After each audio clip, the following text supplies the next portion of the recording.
Hi friends, welcome to Saras food breeze. இன்றைக்கி நம்ம சேனலில் சன்னா மசாலா பார்க்க போகிறோம். இந்த சன்னா மசாலா ரொம்ப ஈஸியாக, ரொம்ப குறைவான டைமில் எப்படி நம்ம டேஸ்டியாக இந்த தாபா மாதிரியும், அதுக்கப்புறம் ஹோட்டல், ஸ்ட்ரீட் ஃபுட் அந்த மாதிரி நம்ம எப்படி இந்த சன்னா மசாலா செய்யலான்னு பார்க்கலாம் இந்த வீடியோவில். இந்த சன்னா மசாலா நம்ம சப்பாத்தி கூட சாப்பிட்லாம், பூரி கூட சாப்பிட்லாம், நான் கூட சாப்பிட்லாம், அதுக்கப்புறம் எதில் வேணால் சாப்பிட்லாம். இந்த சன்னா மசாலா அப்படியே கூட சாப்பிட்லாம், ரொம்ப டேஸ்ட்டாக இருக்கும். வாங்க இப்போ வீடியோக்குள்ளே போய் பார்க்கலாம் சன்னா மசாலா எப்படி செய்யலான்னு. இந்த சன்னா மசாலா நான் நைட்டே இது நல்லா கழுவி ஊற வச்சுட்டேன். இப்போ தண்ணி மட்டும் மாற்றிட்டு குக்கரில் போட்டாச்சு. குக்கரில் போட்டு மிதக்கிற அளவுக்கு மட்டும் தண்ணி விட்டாச்சு. இப்போது இந்த டேஸ்ட்டுக்கு சால்ட் போட்டுக்கலாம். இப்போ இது கூடவே நம்ம ஒரு சில பொருட்களை சேர்த்து தான் வேக வைக்க போகிறோம். அதுக்கு ஒரு பட்டை, ஒரு ஏலக்காய், 3 கிராம்பு, 1 டேபிள் ஸ்பூன் அளவுக்கு டீ இலை, இது எல்லாமே போட்டு ஒரு மூட்டையாக கட்டி நம்ம இதை தண்ணிக்குள்ளே போட போகிறோம்.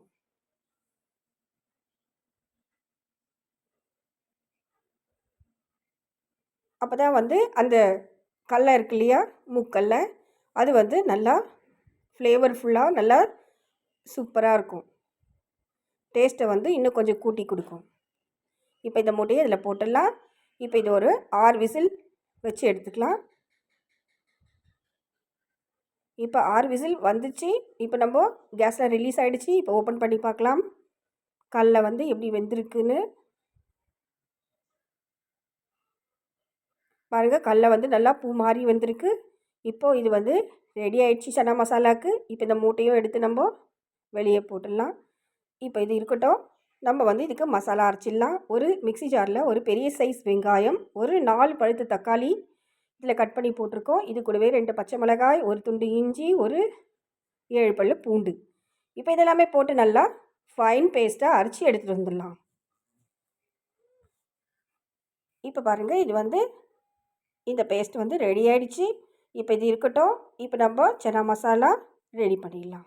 ஒரு இரும்பு கடாய் வச்சுருக்கேன். இந்த இரும்பு கடாயில் செஞ்சால் தான் இந்த சன்னா மசாலா ரொம்ப டேஸ்ட்டாகவும் ரொம்ப ஃப்ளேவர்ஃபுல்லாக வரும். நம்ம மற்ற கடாயில் செஞ்சோம்னா அவ்வளோ டேஸ்ட் வராது. இரும்பில் செஞ்சால் தான் நல்லா சூப்பராக இருக்கும் இந்த சன்னா மசாலா. இப்போ இந்த சன்னா மசாலா செய்யறதுக்கு ஒரு 1.5 குழிக்கரண்டி அளவுக்கு நான் எண்ணெய் விட்டுருக்கேன். அதுக்கப்புறம் இது கூடவே ஒரு பட்டை, ஒரு ஏலக்காய், 3 கிராம்பு, கொஞ்சம் சீரகம், கொஞ்சம் சோம்பு, இது எல்லாமே இந்த எண்ணெய்க்குள்ளே போட்டுடலாம். இது போட்டு நல்லா பொரிஞ்ச பிறகு நம்ம அந்த மசாலா எடுத்து ஊற்றிடலாம்.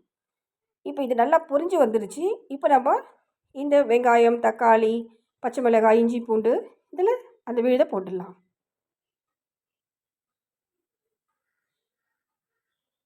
இப்போ இந்த பேஸ்ட் போட்டு நல்லா மிக்ஸ் பண்ணி விட்டுடலாம் ஒரு 5 நிமிஷத்துக்கு.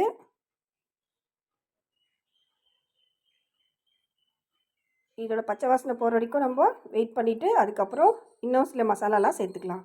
இப்போது இது தண்ணியெல்லாம் வற்றி நல்லா பச்சை வாசனை போயிடுச்சு. இப்போ ஒரு டீஸ்பூன் அளவுக்கு மஞ்சள் பொடி, ஒரு 2 டேபிள் ஸ்பூன் அளவுக்கு மிளகாய் பொடி, குழம்பு மிளகாய் பொடி, இதில் எல்லாமே மிக்ஸ் ஆகிருக்கும். மிளகு, சீரகம், சோம்பு, வெந்தயம், மிளகு, தனியா எல்லாமே இருக்கும். எல்லாமே போட்டு இது கூடவே டேஸ்ட்டுக்கு உப்பு போட்டுடலாம். நம்ம சன்னா வேக வைக்கும்போது கூட உப்பு போட்டிருக்கோம்.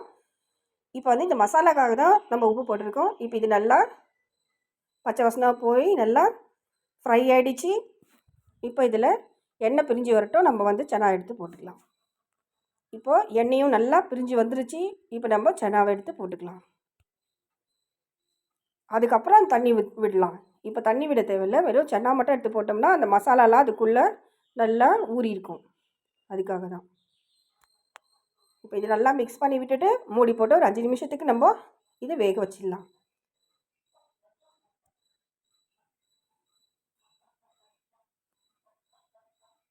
இப்போ 5 நிமிஷம் ஆகிடுச்சு. இப்போ நம்ம ஓப்பன் பண்ணி பார்க்கலாம். பாருங்கள், இப்போ நல்லா அந்த மசாலா கூட நல்லா ஆகிடுச்சு. நம்ம இப்படியே கூட சாப்பிட்லாம். ஆனால் இன்னும் கொஞ்சம் இது வேகணும். அதுக்காக தான் இப்போ இது கூடவே நம்ம சன்னா வேக வச்ச தண்ணியும் அந்த மிக்ஸி ஜார் கழுவுன தண்ணியும் இதில் விட்டுடலாம். அப்போ தான் இது நல்லா கிரேவியாக வரும்.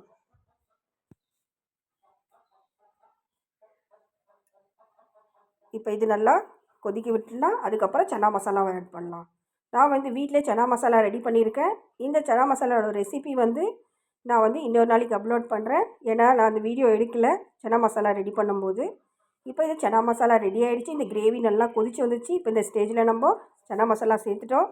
இப்போ நல்லா இது மிக்ஸ் பண்ணி விட்டுடலாம்.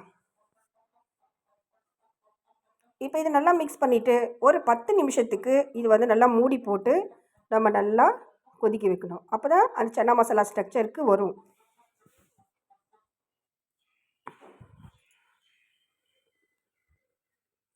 இப்போ பாருங்கள், இது வந்து ஓப்பன் பண்ணிடலாம். 10 மினிட்ஸ் ஆகிடுச்சி. இப்போ பாருங்கள், இது நல்லா திக்காக ரெடி ஆகிடுச்சி. இது வந்து நம்ம அப்படியே கூட சாப்பிட்லாம், சாட் மாதிரி. அதுக்கப்புறம் இது நம்ம பூரி, சப்பாத்தி இது கூட எல்லாத்துக்கூட சாப்பிட்லாம். இப்போ இது கறிவேப்பிலை போட்டுடலாம். இப்போ நம்ம இதை சர்வ் பண்ணிடலாம். இந்த வீடியோ உங்களுக்கு பிடிச்சிருந்தா லைக் பண்ணுங்கள், ஷேர் பண்ணுங்கள், சப்ஸ்கிரைப் பண்ணுங்கள். நிறைய ஃப்ரெண்ட்ஸ் சப்ஸ்கிரைப் பண்ணாமல் பார்க்குறீங்க, ப்ளீஸ் சப்ஸ்கிரைப் பண்ணுங்கள். அப்போ தான் எங்களுக்கு மோட்டிவேஷனாக இருக்கும். ஒரு லைக் கொடுங்க. இந்த வீடியோ பிடிக்கலனா கமெண்ட் பண்ணுங்கள். Thank you friends. Tata bye, see you.